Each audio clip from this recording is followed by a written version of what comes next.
नमः संस्कृताय मित्रों, मैं डॉक्टर तन्वी सिंह अपने चैनल इटर्नल एडिसंस क्लासेस पर आप सभी का स्वागत करती हूं। अगर आप हमारे चैनल पर नए हैं तो हमारे चैनल को आज ही सब्सक्राइब करें ताकि नए वीडियो की नोटिफिकेशन आपको आसानी से मिल जाए। तो मित्रों, हम नेट असिस्टेंट प्रोफेसर का प्रैक्टिस सेट लगा रहे थे। जिन लोगों का भी नेट का एग्ज़ाम है उनके लिए ये प्रैक्टिस सेट बहुत ही लाभदायक सिद्ध होगा, और जो लोग भी संस्कृत विषय से असिस्टेंट प्रोफेसर की तैयारी कर रहे हैं चाहे किसी भी स्टेट से, उनके लिए भी ये वीडियो बहुत ही लाभकारी सिद्ध होगा। तो हमारे चैनल के साथ बने रहिए, इस वीडियो को शुरू से अंत तक देखिए। अगर आपको कोई भी समस्या हो तो आप कमेंट बॉक्स में ज़रूर लिखिए, आपकी सभी समस्याओं का समाधान किया जाएगा। अगर आपकी कोई सुझाव हैं तो उनको भी दीजिए। हम पूरी कोशिश करेंगे कि आपके सुझाव को और आपकी समस्याओं को सबका उत्तर दिया जाए। तो आप हमारे चैनल पर जाकर बाकी सारे प्रैक्टिस सेट भी देख सकते हैं। अगर आप टीजीटी पीजीटी की भी तैयारी कर रहे हैं तो उसके भी प्रैक्टिस सेट हमारे चैनल पर उपलब्ध हैं। हमने 1999 से लेकर अब तक के जितने भी प्रश्न एग्जाम में पूछे गए हैं उन सभी को अपने चैनल पर व्याख्या के माध्यम से डाल दिया है, तो आप उसको भी देख सकते हैं। अब हम असिस्टेंट प्रोफेसर और नेट की जो लोग भी तैयारी कर रहे हैं उनके लिए प्रैक्टिस सेट लेकर आए हैं, तो हमारे चैनल के साथ बने रहिए। वीडियो कैसा लगा इसको भी आप ज़रूर बताइएगा। तो चलिए हम स्टार्ट करते हैं प्रैक्टिस सेट 6। तो प्रैक्टिस सेट 6 का पहला क्वेश्चन है, दधामि इति संस्कृत पदस्य मूलभारोपियम रूपम ग्रासमान नियमानुसारम भवति। तो इसका आंसर होगा दधामि। दधामि इति संस्कृत पदस्य मूलभारोपियम रूपम ग्रासमान नियमानुसारम दधामि भवति।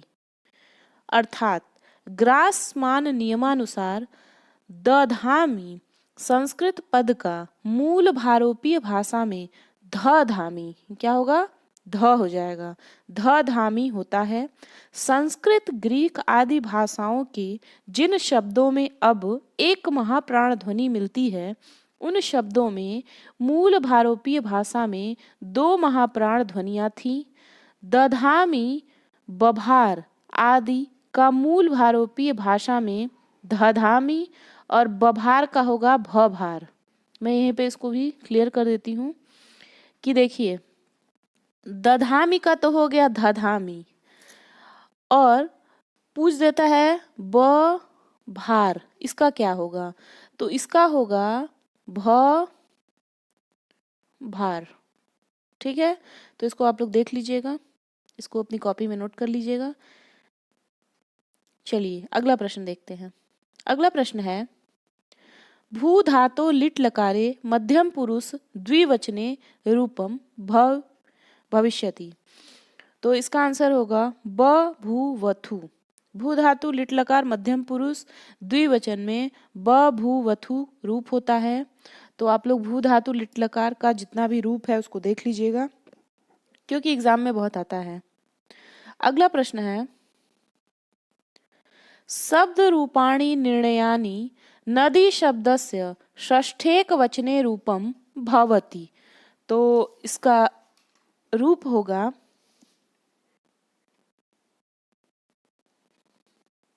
नद्या। तो नदी इकारांत स्त्रीलिंग शब्द है, ठीक है।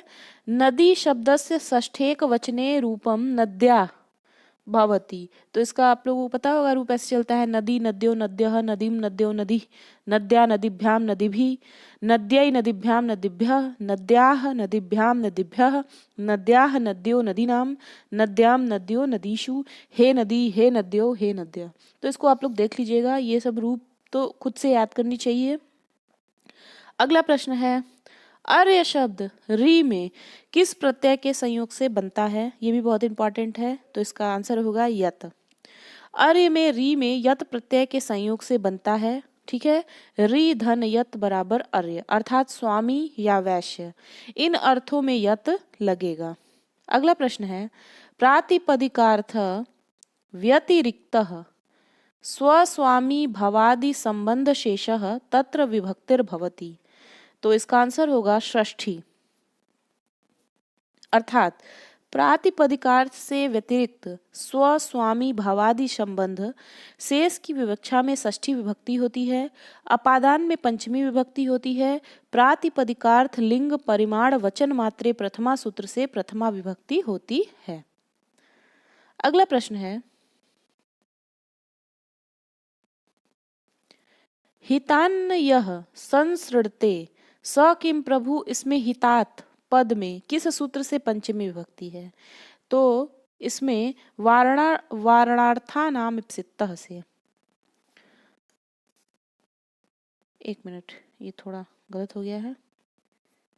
इसमें जो है अपादाने पंचमी से होगा। फिर से मैं बता देती हूँ, हितान्न यह संसृणते स किम प्रभु, इसमें हितात पद में किस सूत्र से पंचमी विभक्ति है? तो हितान्न यह संसृणते स किम प्रभु, इसमें हितात पद में अपादाने पंचमी सूत्र से पंचमी विभक्ति हुई है। ये वाला जो है भित्रार्थानाम भय हेतु, भयार्थक और त्राणार्थक धातुओं में इसका प्रयोग होता है। आख्यातोपयोगे नियम पूर्वक विद्या ग्रहण करने में इसका प्रयोग होगा। और वारणार्थानाम इप्सितः में वारण यानी हटाना करने के अर्थ में इसका प्रयोग होगा। तो आपका आंसर होगा अपादाने पंचमी। अगला है, अध्यात्मम में समास है, इसमें है अव्ययी भाव समास। इसका विग्रह होगा आत्मानि इति तथा अलौकिक विग्रह होगा आत्मन नि अधि। जिस समास का पूर्व पद प्रधान होता है वह अव्ययी भाव समास कहलाता है। प्रायेण पूर्व पदार्थ प्रधानो अव्ययी भाव। अगला है, अल्पान मुक्तः अत्र समासः, तो इसका आंसर होगा तत्पुरुष। अल्पान मुक्तः में तत्पुरुष समास है। इसका लौकिक विग्रह है अल्पाद मुक्तः तथा अलौकिक विग्रह है अल्प नसी मुक्त सु। अल्पान मुक्तः में पंचमी तत्पुरुष समास है। प्रायेणोत्तर पदार्थ प्रधानो तत्पुरुष, अर्थात तत्पुरुष समास प्रायः उत्तर पद प्रधान होता है। अगला प्रश्न है, ये भी बहुत इंपॉर्टेंट है, इसको आप लोग ध्यान से देख लीजिएगा। समधन स्कर्ता इति स्थितौ किम रूपम न सिद्ध्यति, तो इसमें ये वाला नहीं बनेगा, समरसकर्ता नहीं बनेगा, ये बनेगा संस्कर्ता, संसस्कर्ता, और ये वाला बनेगा। तो इसको आप देख लीजिएगा क्या क्या बनेगा, कॉपी पे लिख लीजिएगा। अगला है, अपरिच्छति इत्यत्र का संधि भविष्यति, तो इसमें होगा वृद्धि संधि। अपधन रिच्छति इत्यत्र वृद्धि संधि भविष्यति। अपधन रिच्छति में आद गुढ़ से गुड़ की प्राप्ति हुई तो उसे बांध कर सूत्र लगा उपसर्गादृति धातु। यहाँ अवर्णात उपसर्ग है, अप तथा रिकारादि धातु है, रिक्षति पूर्व में है, अपर में है, री। दोनों के स्थान पर वृद्धि अर्थात आ आई औ की प्राप्ति हुई। स्थाने अंतरतमः इस सूत्र के नियमानुसार स्थान मिलाने पर अप के आकार का कंठ स्थान और रिक्षति के रिकार का मूर्धा स्थान है। आदेशों में कंठ स्थान और रिक्षति के रिकार का मूर्धा स्थान है। तो इसको आप लोग देख लीजिएगा, इसको मैं बहुत डिटेल में नहीं बताऊंगी। आगे चलते हैं, सर्वनाम स्थान संज्ञा का प्रत्यय कति, तो इसका आंसर होगा पंच। सर्वनाम संज्ञक प्रत्यय 5 होते हैं, सु औ जस अम औट। तो ये पांचों आप लोग याद कर लीजिएगा, सु औ जस अम औट। अगला प्रश्न है बहुत ही इंपॉर्टेंट, देखिए, याज्ञवल्क्य स्मृतौ न्यायालयाः कति विधा निर्दिष्टा। ये बहुत इंपॉर्टेंट है, एग्जाम में हमेशा आता है। तो चतुर्विधा, मतलब याज्ञवल्क्य के अनुसार 4 न्यायालय हैं, याद कर लीजिए। पहला है प्रतिष्ठित, दूसरा है अप्रतिष्ठित, तीसरा है मुद्रित और चौथा है शासित। तो प्रतिष्ठित, अप्रतिष्ठित, मुद्रित और शासित 4 प्रकार के न्यायालय हैं। अगला प्रश्न है, कौटिल्यानुसारम आसुर विवाहो भवति। तो इसका आंसर होगा शुल्का दानात। कौटिल्य के अनुसार आसुर विवाह शुल्क देकर किया जाता है। इसमें कन्या के घर वालों को शुल्क देकर कन्या से विवाह किया जाता है। विवाह 8 प्रकार के होते हैं: ब्रह्म विवाह, प्रजापति विवाह, गांधर्व विवाह, दैव विवाह, पिशाच विवाह, राक्षस विवाह, आर्ष विवाह और आसुर विवाह। फिर से सुन लीजिए: ब्रह्म विवाह, प्रजापति विवाह, गांधर्व विवाह, दैव विवाह, पिशाच विवाह, राक्षस विवाह, आर्ष विवाह और आसुर विवाह। अगला प्रश्न है, मनु स्मृत्यनुसारम कलौ युगे परम धर्मम आहु। तो इसका आंसर होगा दानम। मनुस्मृति के अनुसार कलयुग में दान को परम धर्म, श्रेष्ठ धर्म बताया गया है। सतयुग में तप को महत्ता देते हुए तपस्या को परम धर्म, द्वापर युग में यज्ञ को परम धर्म तथा त्रेता युग में ज्ञान की महत्ता को दिखाते हुए ज्ञान को परम धर्म माना गया है। तो देखिए, कलयुग में दान को परम धर्म माना गया है, सतयुग में तपस्या को परम धर्म माना गया है, द्वापर युग में यज्ञ को परम धर्म माना गया है और त्रेता युग में ज्ञान को परम धर्म माना गया है। तो इसको आप याद कर लीजिएगा, चाहे तो आप इसको नोट कर सकते हैं। अगला है, पंच महायज्ञेषु ब्रह्म यज्ञ कथ्यते। तो इसका आंसर होगा अध्यापनम। पंच महायज्ञेषु अध्यापनम ब्रह्म यज्ञम कथ्यते। पंच महायज्ञों में अध्यापन को ब्रह्म यज्ञ कहते हैं। वेद पढ़ना ब्रह्म यज्ञ है, तर्पण जो है वो पितृयज्ञ है, हवन देव यज्ञ है, पंचबली भूत यज्ञ है और अतिथियों का सम्मान एवं सत्कार करना अतिथि यज्ञ यानी निरी यज्ञ कहलाता है। अगला प्रश्न है, खलु कृत्वा इत्यत्र निरुक्तानुसारम खलु पदम विद्यते। तो इसका आंसर होगा प्रतिषेधार्थे। महर्षि यास्क खलु को भी अर्थ की दृष्टि से माँ के समान निषेधार्थक भी ही कहते हैं तथा उनके मतानुसार कहीं कहीं यह पादपूर्ण भी है, किंतु वैदिक साहित्य में खलु का प्रयोग मात्र पादपूर्ण या जोर देने वाले निपात के रूप में ही हुआ है।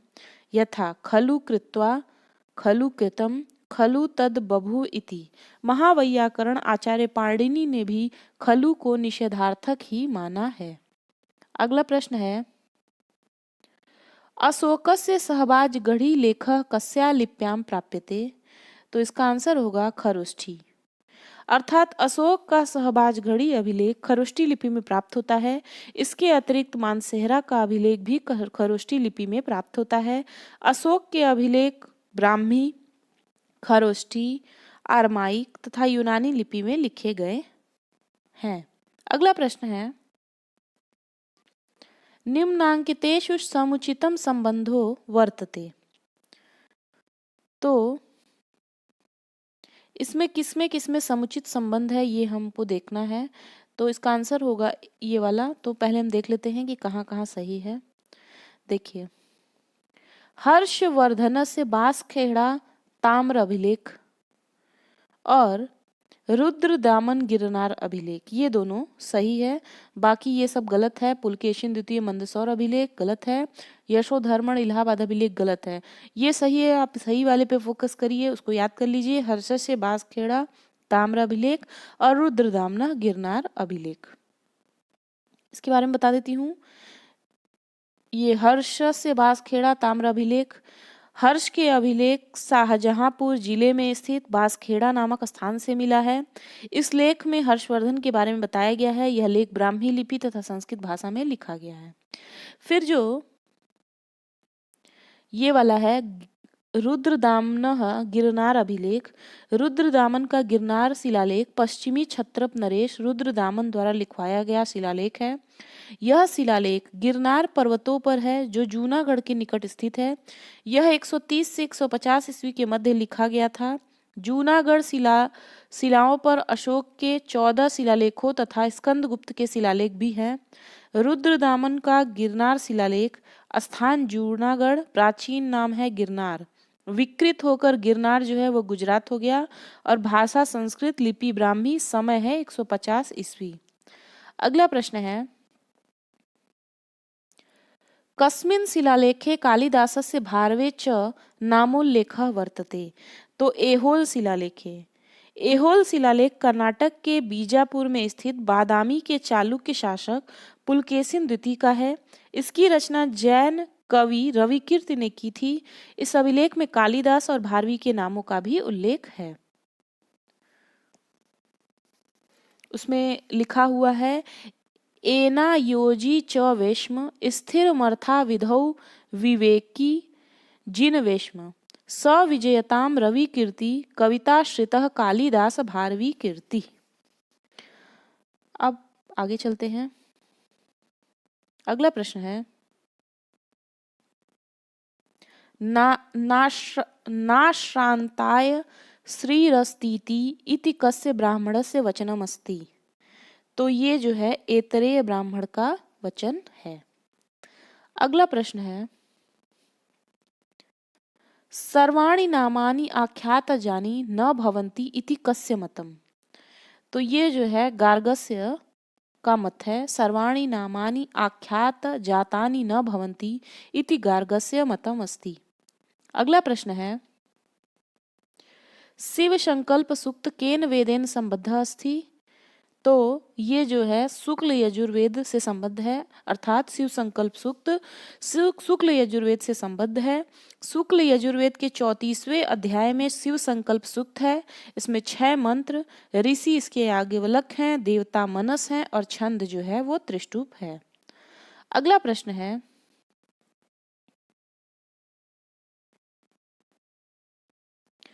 पदे परमे मध्व उत्सह अस्ति। तो इसका आंसर होगा विष्णु।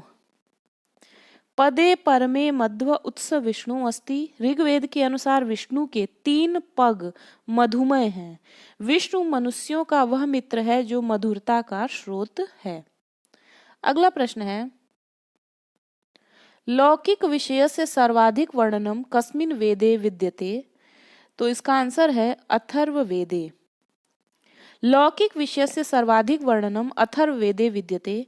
लौकिक विषयों का सर्वाधिक वर्णन अथर्ववेद में है। अथर्ववेद के ऋषि अथर्वा या अथर्वन है। यह सार्वजनीय वेद है। इसे जनता का भी वेद कह सकते हैं। इसमें ब्राह्मण, क्षत्रिय, वैश्य, शूद्र और स्त्रियां को समान रूप से स्थान दिया गया है। अथर्ववेद में उस समय प्रचलित रीति रिवाज, प्रथाएं, मान्यताएं, कतिपय अंधविश्वास, रूढ़ियां, कृत्या प्रयोग, अभिचार कर्म, सम्मोहन, वशीकरण, विविध मड़ियां यानी ताबीज, जादू टोना, अनिष्ट निवृत्ति, पाप मोचन, शकुन विचार तथा विविध जड़ी बूटियों आदि का विस्तृत उल्लेख है। तो इतना चीज अगर पूछे तो आप फटाक से लगा दीजिए अथर्ववेद। अथर्ववेद ही एक ऐसा वेद है जो लौकिक और पारलौकिक दोनों फल देने वाला है। अन्य तीनों वेद केवल पारलौकिक फल देने वाले हैं। तो ये बहुत इंपॉर्टेंट है। अथर्ववेद के बारे में याद कर लीजिए कि अथर्ववेद ही एकमात्र ऐसा वेद है जो लौकिक और पारलौकिक दोनों फल देने वाला है। अन्य तीनों वेद केवल पारलौकिक फल देने वाले हैं। अगला प्रश्न है मैक्स मूलर महोदयेन ऋग्वेदस्य कालः स्वीकृतः। तो इसका आंसर होगा 1200 ख्रीष्टाब्द पूर्वकम। मैक्स मूलर महोदय ने ऋग्वेदस्य कालः 1200 ख्रीष्टाब्द पूर्वकम स्वीकृतः। प्रोफेसर मैक्स मूलर ने सन 1859 ईस्वी में स्वरचित ग्रंथ a history of ancient Sanskrit literature में वेदों का काल निर्णय का सर्वप्रथम प्रयास किया। मैक्स मूलर के अनुसार सर्व प्राचीन ऋग्वेद की रचना 1200 ईस्वी पूर्व विक्रम संवत है। अगला प्रश्न है बहुत इंपॉर्टेंट है, इसको आप जरूर देखिए। सतम पंथानो यत्र इत्युक्ता यस्य ग्रंथस्य परिचयो भवति सो अस्ति। तो इसका आंसर होगा शतपथ ब्राह्मणः। शतपथ ब्राह्मण शुक्ल यजुर्वेद का ब्राह्मण है। इसमें 17 कांड, 104 अध्याय तथा 6806 कांडिकाएं। इस ब्राह्मण के अंतिम 6 अध्याय ही बृहदारण्यकोपनिषद कहलाते हैं। अगला प्रश्न है याज्ञवल्क्य स्मृतौ व्यवहार अध्यायस्य विषयो अस्ति। तो इसका आंसर होगा दान प्रकरणम। याज्ञवल्क्य स्मृत्यो व्यवहार अध्यायस्य विषयः ऋणादान प्रकरणम साक्षी प्रकरणम च अस्ति, अर्थात याज्ञवल्क स्मृति के व्यवहाराध्याय का विषय ऋणादान प्रकरण और साक्षी प्रकरण है। तो दोनों हो जाएगा।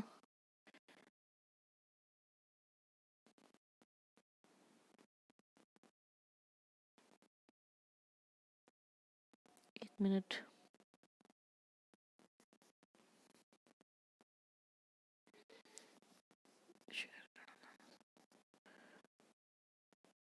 तो ये वाला है ऋणादान प्रकरणम और साक्षी प्रकरणम, तो इसका आंसर ये हो जाएगा। फिर से बता देती हूँ, याज्ञवल्क की स्मृति के व्यवहार अध्याय का विषय ऋणादान प्रकरण और साक्षी प्रकरण है। अगला प्रश्न है, समुद्र शब्दस्य निर्वचनम अस्ति, तो इसका आंसर होगा समुदको भवति। समुद्र शब्दस्य निर्वचनम समुदको भवति अस्ति। समुद्र शब्द के अन्य निर्वचन आप लोग देख लीजिएगा, ये सारे इंपॉर्टेंट है क्योंकि एग्जाम में कुछ भी पूछ सकता है। अगला है,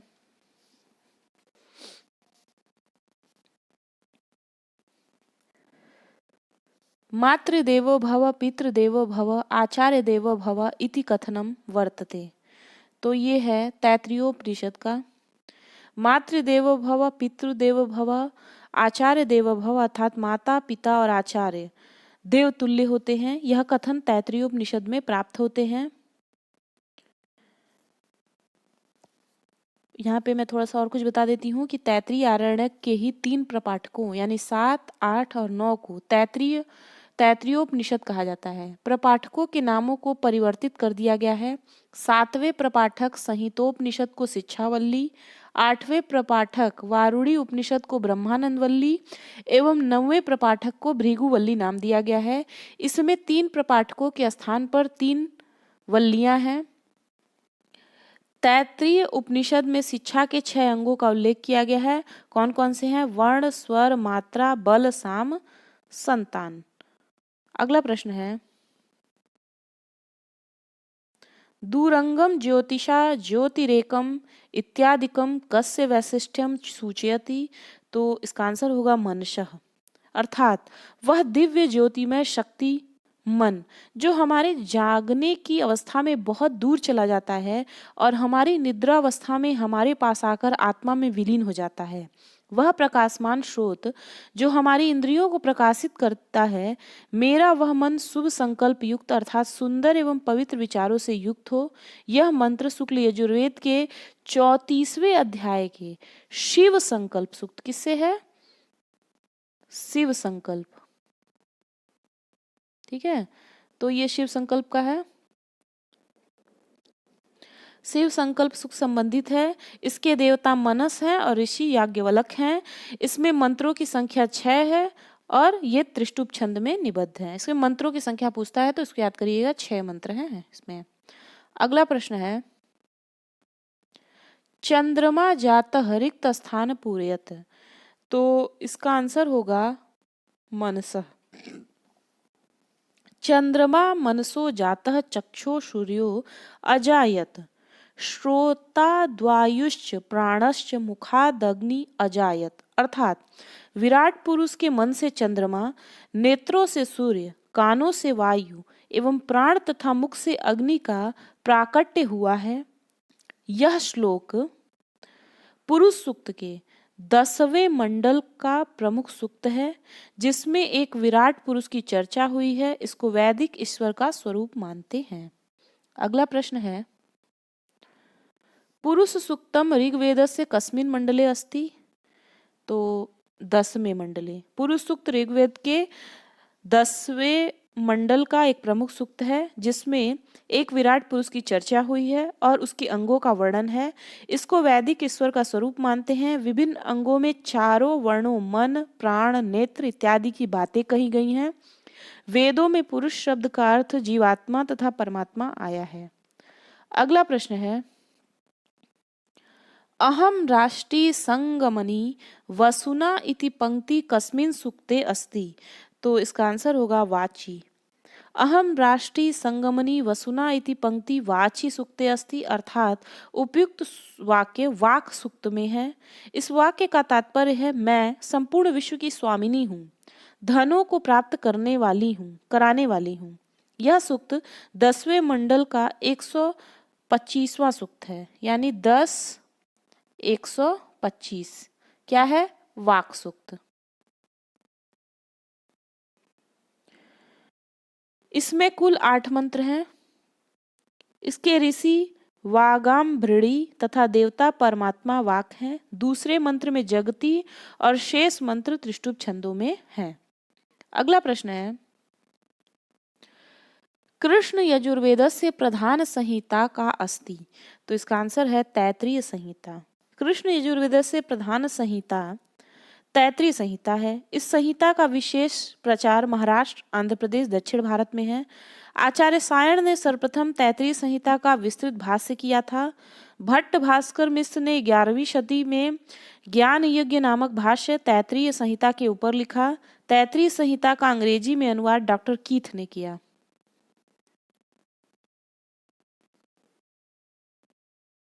अगला प्रश्न है, वेदेषु त्र्यंबक रूपेण कह देवः स्तुतः। तो इसका आंसर होगा रुद्र। वेदेषु त्र्यंबक रूपेण रुद्र देव स्तुतः, अर्थात वेदों में त्र्यंबक के रूप में रुद्र देवता की स्तुति वंदना प्रार्थना की गई है। त्र्यंबक का शाब्दिक अर्थ है स्तुति वंदना। त्र्यंबक का शाब्दिक अर्थ है 3 नेत्रों वाले, अर्थात भगवान शंकर, इनको ही रुद्र के नाम से भी जाना जाता है। अगला प्रश्न बहुत इंपॉर्टेंट, गीता के अनुसार कर्मयोगी को कर्म करना चाहिए लोक संग्रह के लिए। तो गीता के अनुसार कर्मयोगी को लोक संग्रह के लिए कर्म करना चाहिए। श्रीमद् भगवद गीता के 3रे अध्याय कर्म योग में कर्म के विषय में भगवान कृष्ण ने विस्तार पूर्वक समझाया है। अगला प्रश्न है, शब्दस्य प्रत्यक्षे इंद्रियार्थ सन्निकर्षो भवति। तो इसका आंसर होगा समवाय, अर्थात शब्द के प्रत्यक्ष में समवाय इंद्रियार्थ सन्निकर्ष होता है। जब श्रोत कान से शब्द का ग्रहण होता है तब श्रोत इंद्रिय होता है, शब्द अर्थ होता है और शब्द के साथ श्रोत का समवाय सन्निकर्ष होता है, क्योंकि कान के मध्य भाग में स्थित आकाश ही श्रोत कहा जाता है। अतः श्रोत आकाश स्वरूप है और शब्द आकाश का गुण है। गुण और गुड़ी के बीच समवाय संबद्ध होता है। अगला प्रश्न है, सांख्यस्य मूल सिद्धांतो अस्ति। तो इसका आंसर है प्रकृति पुरुष विवेकः। सांख्यस्य मूल सिद्धांतः प्रकृति पुरुष विवेकः अस्ति। मूल प्रकृतिर विकृति मर्हदाद्या प्रकृति विकृतेः सप्त षोडश कस्तु विकारो न प्रकृति विकृतिन पुरुषः। मूल प्रकृति सबका कारण है। यहाँ अविकृति कारण से तात्पर्य प्रकृति से है।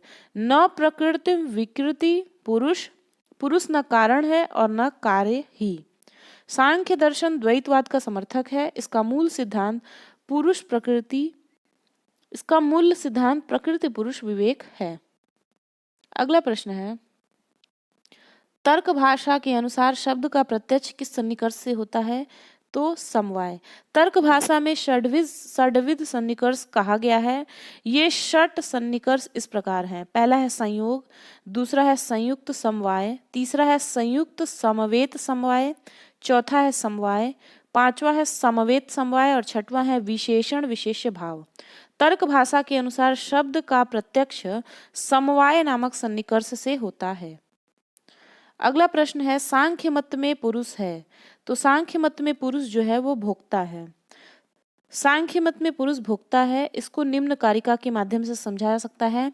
संघात परार्थत्वात् त्रिगुणादि विपर्यादधिष्ठनात् पुरुषो अस्ति भोक्तृभावात् कैवल्यार्थ प्रवृत्तेश्च। अगला है, अधो अंकितेषु योग सूत्रानुसारम योगांगेषु गण्यते। तो इसका आंसर होगा स्वाध्याय और समाधि, यानी पहला वाला। देखिए, योग सूत्रानुसार योग के अंगों में स्वाध्याय व समाधि की गणना की जाती है। अगला प्रश्न है,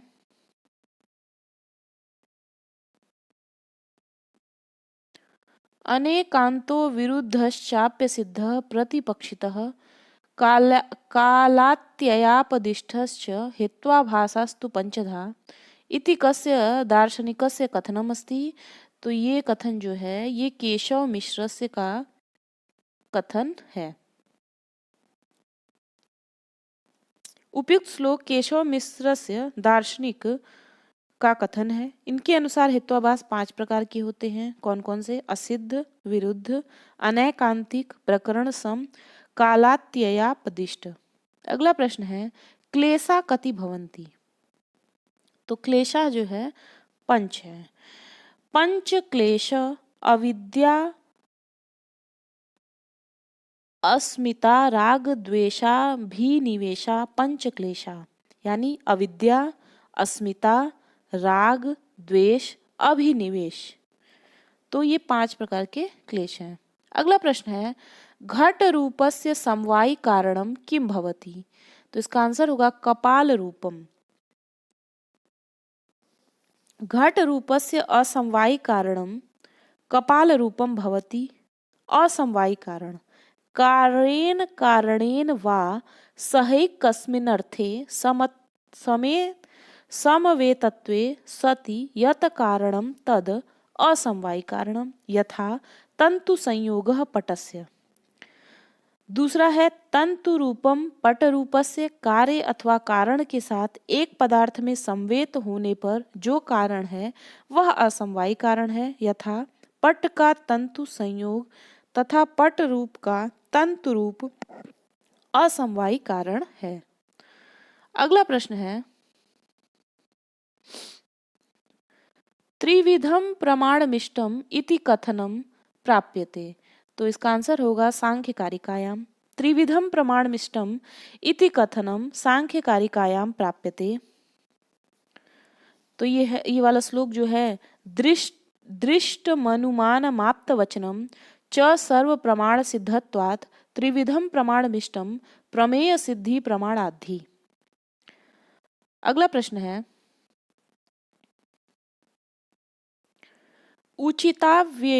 उचिताव्ययेन रिक्तस्थानं पूरयितव्यं न योत्स इति गोविंद मुक्त्वा बभूव है। तो इसमें हो जाएगा तूष्णीम। न योत्सी इति गोविंद मुक्त्वा तूष्णीम बभूव, अर्थात अर्जुन भी कृष्ण से यह कहकर चुप हो गए कि मैं युद्ध नहीं करूंगा। यह एक सूक्ति है जो महाभारत के भीष्म पर्व से उद्घृत है। अगला प्रश्न है, संप्रज्ञात समाधे भेदा संति। तो इसका आंसर है चत्वारः। संप्रज्ञात समाधि के 4 भेद होते हैं। पहला है वितर्कानुगत, दूसरा है विचारानुगत, तीसरा है आनंदानुगत और चौथा है अस्मितानुगत।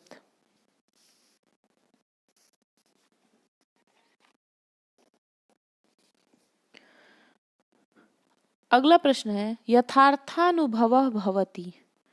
तो इसका आंसर होगा प्रमा। यथार्थानुभवः प्रमा भवति। यथार्थानुभव प्रमा कहलाती है। जो वस्तु जैसी हो उसका उसी रूप में अनुभव होना यथार्थ अनुभव है। यथा भूतो अर्थो यस्मिन सह, घट का घट रूप में अनुभव होना यथार्थ कहलाएगा। यथार्थ अनुभव का ही दूसरा नाम प्रमा है, अर्थात जो वस्तु जैसी हो उसको उसी प्रकार ही जानना प्रमा है। अगला प्रश्न है,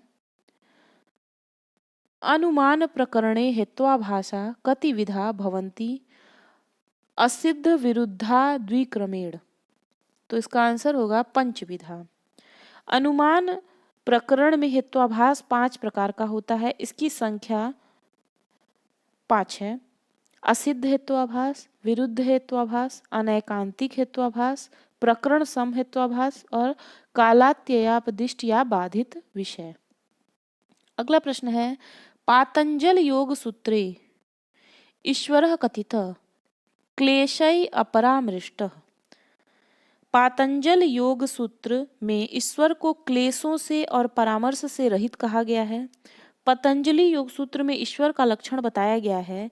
ईश्वर का लक्षण है क्लेश कर्म विपाका शयैर परामृष्टः पुरुष विशेष ईश्वरः। ईश्वर क्लेश कर्म विपाक और आशय वासनाओं के परामर्श से एक विशेष प्रकार का पुरुष है। अगला प्रश्न है स्थित प्रज्ञस्य लक्षणम गीताया कस्मिन् अध्याये कृतमस्ति। तो इसका आंसर है द्वितीय, अर्थात स्थित प्रज्ञस्य लक्षण गीता के द्वितीय अध्याय में वर्णित है। यह गीता के द्वितीय अध्याय सांख्य योग में अर्जुन श्री कृष्ण से कहते हैं स्थित प्रज्ञस्य का भाषा समाधिस्थस्य केशव। समाधि में स्थित परमात्मा को प्राप्त हुए स्थिर बुद्धि पुरुष का क्या लक्षण है। अगला प्रश्न है प्रयत्न लाघवम इति कस्याभ्यंतर कारणम अस्ति। तो इसका आंसर होगा ध्वनि परिवर्तनस्य, अर्थात ध्वनि परिवर्तन का सबसे प्रमुख कारण प्रयत्न लाघव है। इसे मुख सुख भी कहते हैं। भाषा का प्रमुख तत्व ध्वनि है। ध्वनि पर दो प्रकार का प्रभाव पड़ता है, आभ्यंतर और बाह्य। वक्ता और श्रोता से संबद्ध कारणों को आभ्यंतर कारण कहते हैं, जैसे प्रयत्न लाघव, मुख सुख, अज्ञान आदि। अगला प्रश्न है सिंह इति उदाहरणम अस्ति। तो ये उदाहरण जो है वर्ण विपर्य का उदाहरण है। तो भाषा विज्ञान में वह अवस्था जब किसी शब्द के वर्ण आगे पीछे हो जाते हैं और एक दूसरे का स्थान ग्रहण कर लेते हैं तो उसे वर्ण विपर्य कहते हैं, जैसे हिंसः शब्द से बने सिंह शब्द में हुआ। अगला प्रश्न है लोक साहित्य कया निर्मीयते। बोली द्वारा। लोक साहित्य बोली द्वारा निर्मित होती है। लोक साहित्य उतना ही प्राचीन है जितना कि मानव, इसलिए उसमें जन जीवन की प्रत्येक अवस्था, प्रत्येक वर्ग, प्रत्येक समय और प्रकृति सभी कुछ समाहित है। अगला प्रश्न है ध्वनि परिवर्तनस्य प्रमुखम कारणम अस्ति प्रयत्न लाघवम। ध्वनि परिवर्तन का प्रमुख कारण प्रयत्न लाघव है। ध्वनि परिवर्तन के दो कारण हैं, आभ्यंतर कारण और बाह्य कारण। आभ्यंतर कारण मैं बता देती हूँ, जल्दी जल्दी सुन लीजिए। प्रयत्न लाघव या मुखसुख, लघुकरण की प्रवृत्ति, अनुकरण की अपूर्णता, अशिक्षा और शीघ्र भाषण, ये आभ्यंतर कारण है। और बाह्य कारण है भौगोलिक प्रभाव, सामाजिक एवं राजनीतिक परिस्थितियां, काल प्रभाव या स्वाभाविक विकास, लिपि दोष और सादृश्य। प्रयत्न लाघव यह ध्वनि परिवर्तन का प्रमुख कारण है। मुख की सुविधा के कारण इसे मुख सुख और उच्चारण की सुविधा या सरलता के कारण इसे उच्चारण सुविधा कहते हैं, जैसे सत्य को सच हो जाएगा, कर्म को काम हो जाएगा, प्रचार को प्रचार होगा, स्टेशन को स्टेशन हो जाएगा। तो ऐसे ही आप सारा देख लेंगे कि प्रयत्न लाघव क्या होता है, लघुकरण क्या होता है। तो इतना डिटेल अभी इस वीडियो में तो नहीं बता पाएंगे, इसके लिए आप सभी को समय देना होगा। तो चलिए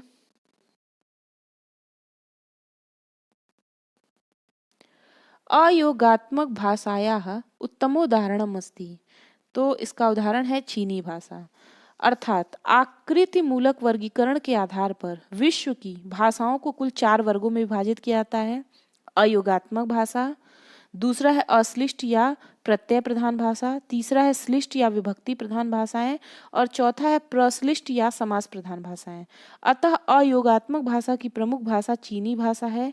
इसके अतिरिक्त सूडानी, तिब्बती, वर्मी तथा श्यामी भाषा भी इसी वर्ग की है। अगला प्रश्न है निम्नलिखितेषु कः प्रकारो अभिनयस्य नास्ति। तो विस्मय नहीं होगा। यहाँ पे बता देती हूँ कि अभिनयस्य प्रकारो विस्मय नास्ति, अर्थात विस्मय अभिनय के प्रकारों में शामिल नहीं है, जबकि आहार्य,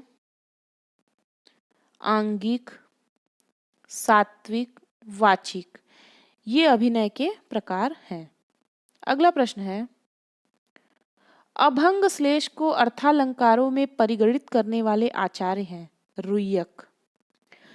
अभंग श्लेष को अर्थालंकारों में परिगणित करने वाले आचार्यों में रुय्यक का नाम सर्वोपरि है। शब्दालंकार के ऊपर रुद्रट प्रतिपादित शब्द को 8 प्रकार बताए हैं तथा अलंकार सर्वस्वकार रुय्यक ने अभंग श्लेष को अर्थालंकार माना है, शब्दालंकार नहीं। अगला प्रश्न देखते हैं अलंकार शब्दस्य व्युत्पत्ति मूलको वास्तविको अर्थो भवति। तो इसका आंसर होगा अलंकरोतीति। अलंकार शब्द का व्युत्पत्ति मूलक वास्तविक अर्थ अलंकरोति इति अलंकार है। अलंकार मुख्यतः दो प्रकार का होता है, शब्दालंकार, अर्थालंकार।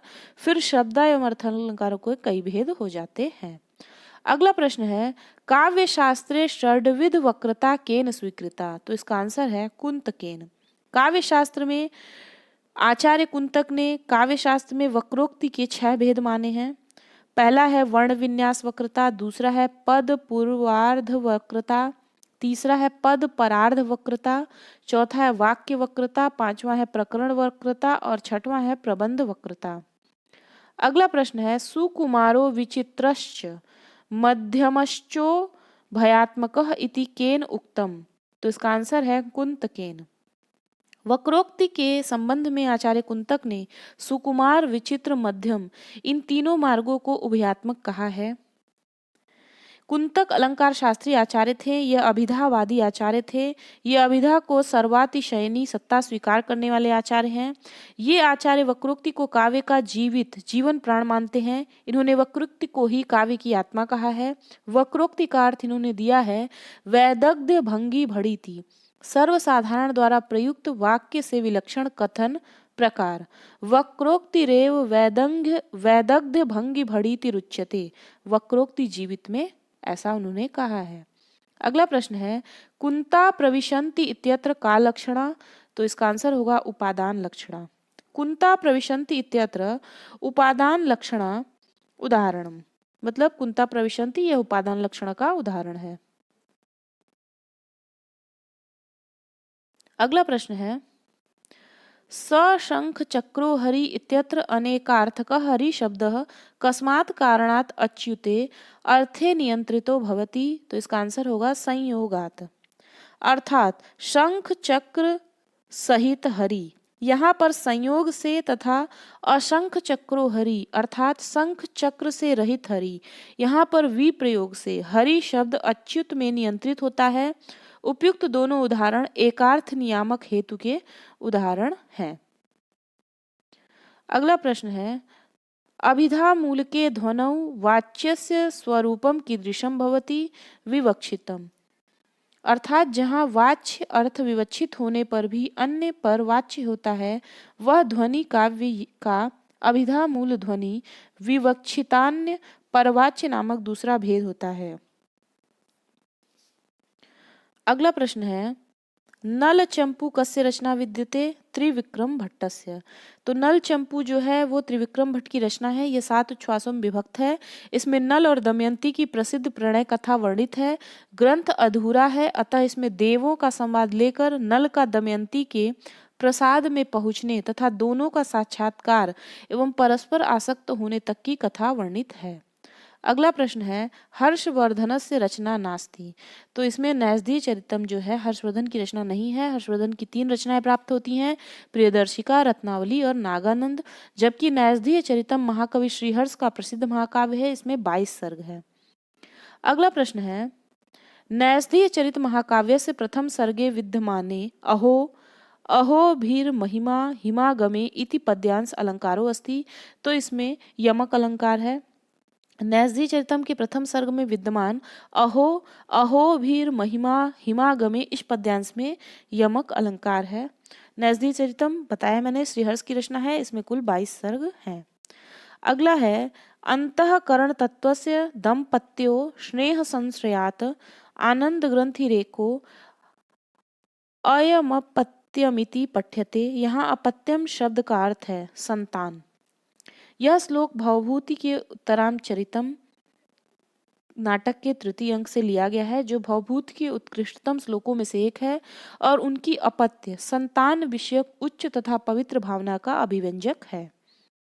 अगला प्रश्न है, कादंबर्या विंध्याटवीवर्णे अचेतन पदार्थानां चेतन देवताभिः उपमाकरणस्य मूले चमत्कारो अस्ति। तो इसका आंसर है श्लेषस्य। कादंबरी के विंध्याटवी वर्णन में अचेतन पदार्थों के तथा चेतन देवताओं से उपमाकरण के मूल में चमत्कार श्लेष का है। कादम्बरी के विंध्याटवी वर्णन में कवि ने श्लेषा अलंकार का उत्कृष्ट परिचय दिया है। अगला और आखिरी प्रश्न, सागर मुंजयित्वा कुत्र वा महा नद्यवतरति। तो ये लिया गया है अभिज्ञान शाकुंतलम से। सागर मुंजित्वा कुत्र वा महानदी अवतरती, यह सूक्ति अभिज्ञान शाकुंतलम नाटक के तृतीय अंक से लिया गया है। यह प्रेमबदा की उक्ति है जिसका तात्पर्य है समुद्र को छोड़कर महानदी कहाँ गिरती है। तो मित्रों, आज का प्रैक्टिस सेट यहीं पर समाप्त होता है। वीडियो आपको कैसा लगा उसको ज़रूर बताइएगा। अगर वीडियो अच्छा लगे तो उसको लाइक करें, शेयर करें और हमारे चैनल को अपने ज़्यादा से ज़्यादा मित्रों से सब्सक्राइब कराएं। आज के लिए इतना ही। धन्यवाद। नमः संस्कृताय।